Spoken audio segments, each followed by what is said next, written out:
技法がやはり非常に難しい技術であるということ、習得に時間がかかるということ、これをとにかく最初から最後まで作るようにと。で出来が悪ければもう潰しちゃうと。分業の方が効率的であることは分かってるんですけども、どうしても責任の所在が曖昧になったり、作る側が面白くなく作るんですね。名前は宮信穂と申します。私は昔からここは鉄瓶とか茶の井窯を使って家業なんですけども、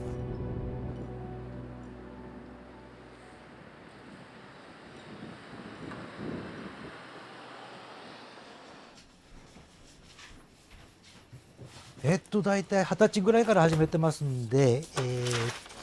50年、まだ50年です。ちょっと過ぎたかな。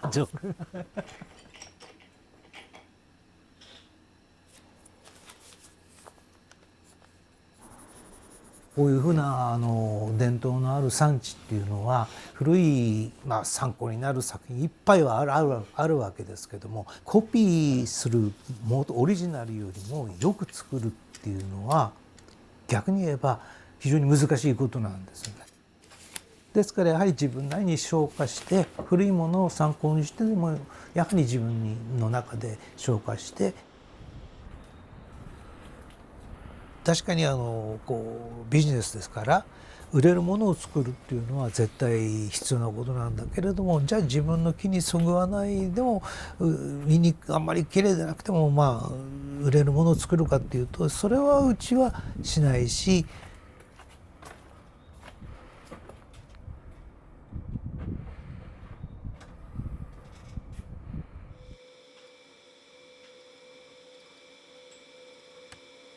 ここで湯っていうか揚げ方中ごと、それから外の外型が湯が漏れないようにぴったりと密着するように、ここの部分大変に重要な働きをしている。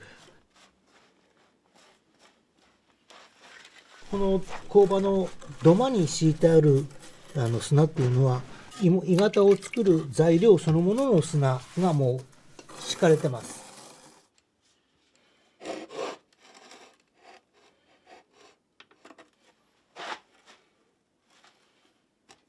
溶けた金属っていうのは固まるときに大量のガスを発生します。そういうものが外に逃げてやるように鋳型を作らないと、つまり通気性が良くないと穴が開いたりいろんな結果が出てきれいな鋳物にキャスティングにはなりません。そのためにやっぱり昔の人はいろいろ考えて、鋳型全体は粗い砂で作り、内側にこっち側ですねになるに従って細かい砂にして使う。で最後は表面は非常に細かい泥状の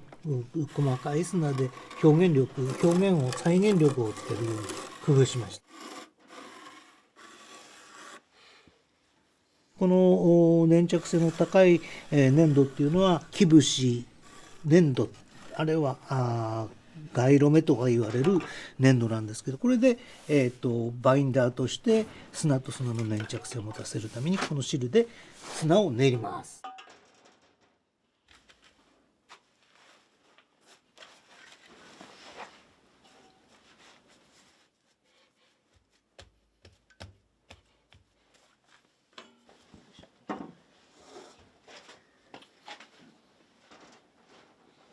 洗いの数が多くなればなるほど基本的には、鉄瓶の値段にはかかってきますね。はい、高くなってきますね。例えば今この型については、横が72個、縦の、鉄瓶の縦ラインが、27段なんで、大体1500とか2000近くで2000弱の数。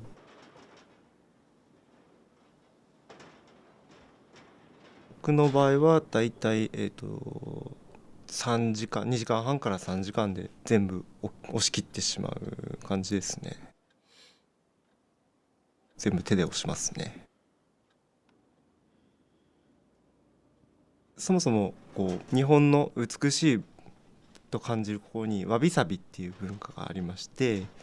でもちろん釜にしろ鉄瓶にしろ、朽ちて、錆びていく様子が美しいという、価値観が、その錆びている様子っていうのをあられだったり、あられじゃないものでもこう表面が荒れてるような表現方法ってありまして、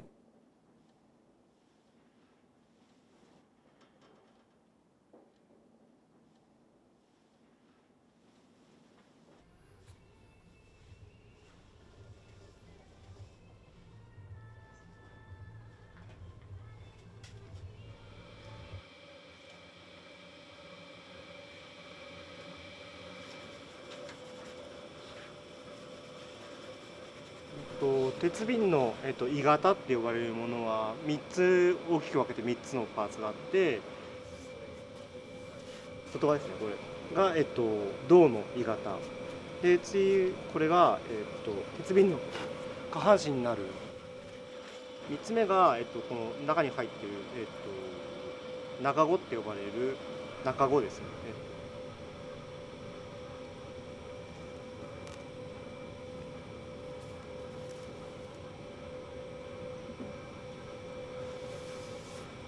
外側の鋳型より、一周が2ミリ、2.5ミリぐらいちっちゃい型なんですね。そうすると、言った通りに外側と内側が間がこの2.5ミリから2ミリの隙間になるんですけども、鉄瓶の中が空洞になるっていうのはこの中子があるから空洞になる。で後の話になると、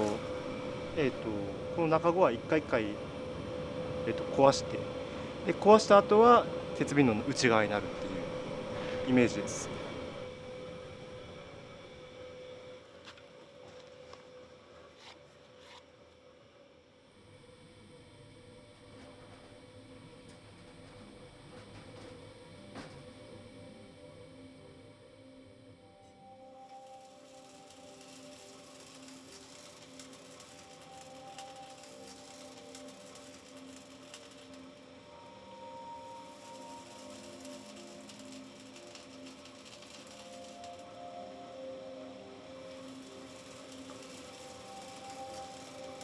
盛岡の場合は、私の住んでいる盛岡の南部鉄器の歴史っていうのは、よく言われることは、江戸時代にここの藩主だった南部藩、そこの当主が釜師さんを城下に住まわせて茶の湯釜を作らせた。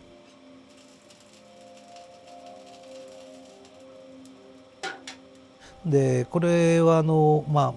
岩手県でいうと東の方の北上山系に砂鉄であるとか磁鉄鉱であるとかっていう鉱物をたくさん含んだ古生代の層があるんですね。そこから大量のやっぱり鉄が取ることができたということ。それからもう一つとっても重要なことなんですけども、鉄が取れてもそれを精錬するためには莫大な木炭が必要になってきます。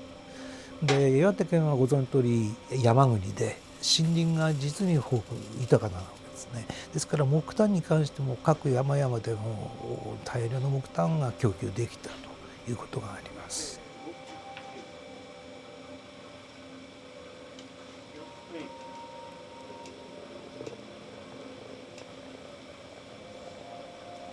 それと今度は最後に鋳型を作るっていう作業なんですけども、大体鉄っていうのは1300度から500度ぐらいまでの高温になりますので、それに耐えるだけの耐火度を持った砂が必要になってきます。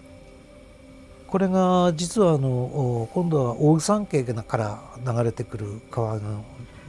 その耐火度の高い砂がたくさん含まれていた。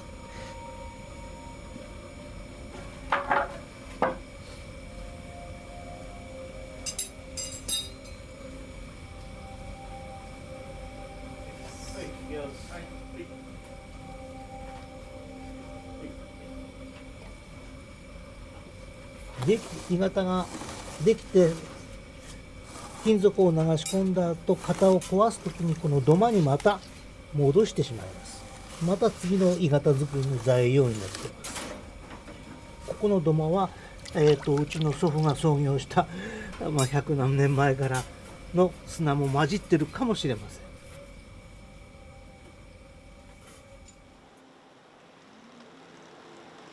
型に鉄を流し込んで、これもう1時間以上経ってるんですけども、である程度もう触れるって言っても、素手だとまだ熱いレベルなんですけども、触れるレベルになったら、ここが一番ホッとするか、失敗したってなるかっていうのが分かる瞬間でもありますね。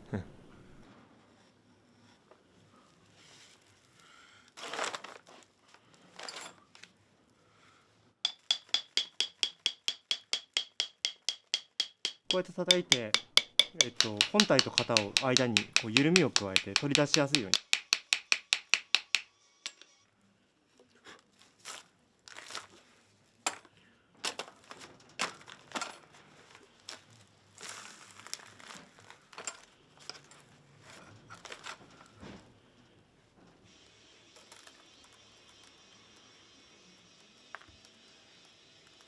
力を使わないで取り出せるのが一番ですね。少しでも引っかかってその時に無理やり、引っ張り上げると型がまた壊れてしまうんで、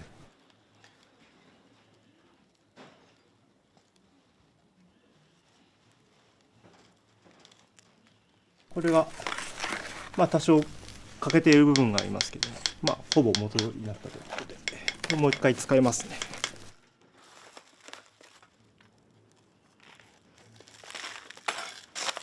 綺麗にできたんで、これは安心ですね。ですね。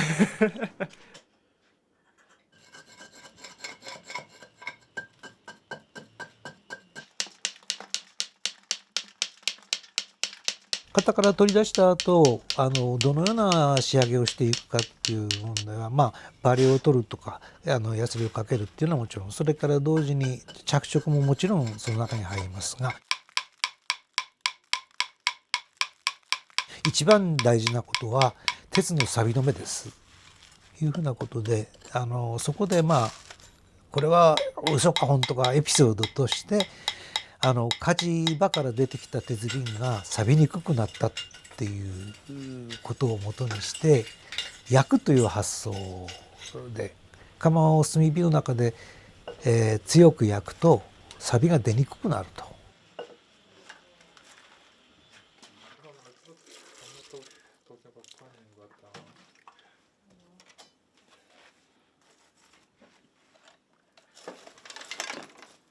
では焼くとなぜそういうふうな錆が止まるかって言いますと、普通我々が鉄の錆っていうのは赤錆って言われる酸化鉄ですね。赤い色をしてます。でこれは理科なんかの時も教わったんだけど、それに対してその赤錆を防ぐのに黒錆っていうのがあるよと。黒錆っていうのは鉄の表面に硬い皮膜を作ってその赤錆が入ってくるのを防いでくれると。黒錆って一体何かっていうとFe3O4 っていう磁性酸化皮膜なんですね。それはどういう条件かっていうと、だいたい800度から900度の間に中である一定時間焼くと。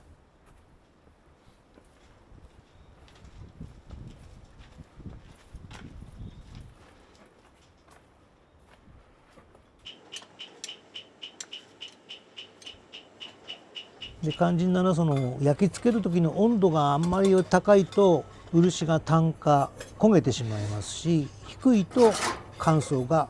甘くなってしまう。でこの熱さっていうのはだいたいこの弾いた音とか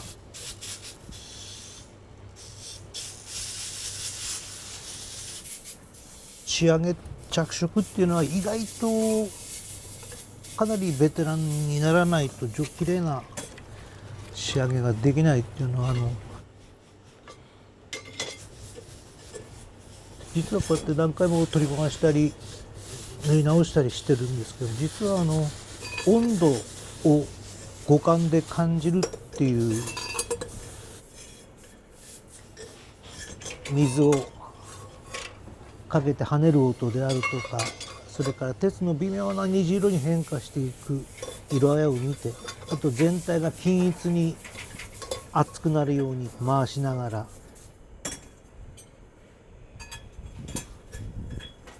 そういう意味では、一番最終工程にふさわしく、あとは自分が思い描いてたものがこの着色一つで全然違うものになったりすることもあるんで。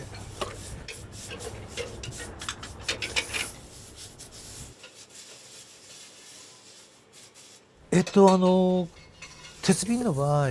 その黒サビを内側につけまして、でサビを止めるとは言いましても、これは永遠のことではなくて、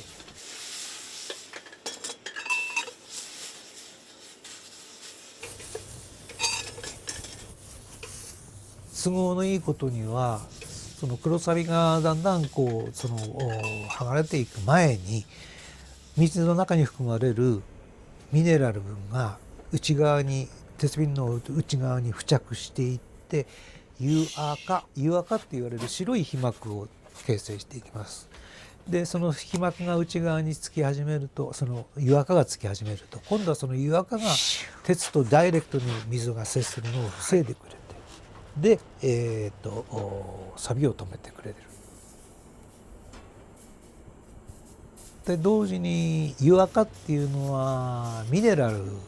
ですね。でミネラルが鉄瓶の内側に油垢としてつくということは、水の中からミネラルが全部除去されて軟水になっていくわけです。したがって湯の味が甘いであるとか、それからお茶を入れると非常にいい味になるとかっていうことで、茶の湯がなぜ茶席に茶の湯釜が鉄でできたものであったかといえば、やはり茶人が茶を味わう時に鉄で沸かすと非常にいいお茶が生きてくる、パフォーマンスが良くなると。難しい技術ですんで、鍛造鶴も鶴屋っていう専門の職人、鉄瓶の鶴を作るだけの専門職がいます。それほど高度なことを要求される、鍛冶屋さんですね。ですから鍛造、いわゆる鍛冶屋さんと鋳物屋さんっていうのは、同じ鉄を扱っていても全然違う性質の技術を使っているという。ですから鉄瓶を作る職人さんは鶴のも一緒に作るということは無理にあって、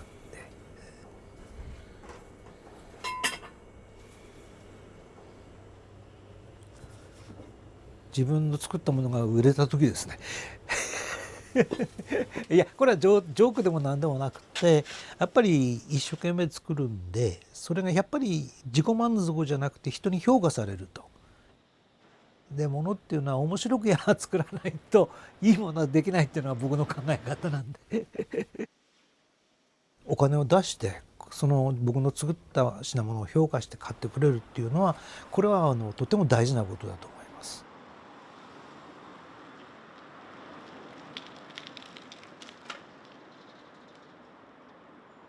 どうしてもそればっかりではやっぱり今の時代なかなか需要が多くはないんで、うちの父の代あたりからそのライフスタイルに合った形でデザインして、提案してるというのが、ですから伝統を生かしながらきちっと守りながら新しい提案をしていく、これが僕のプロダクトになってます。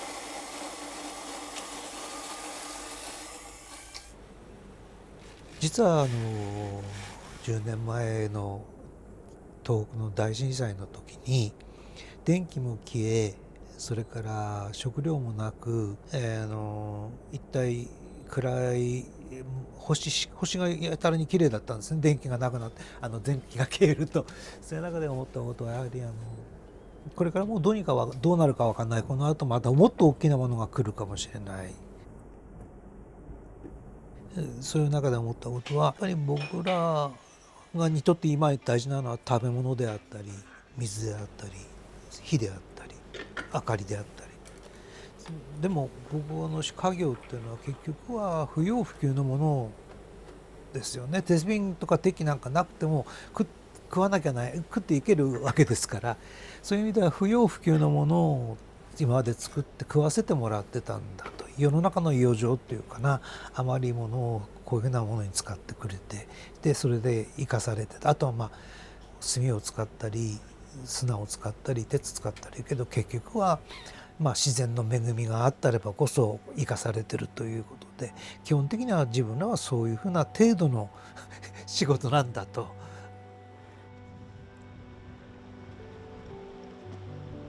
で僕はデザインする時に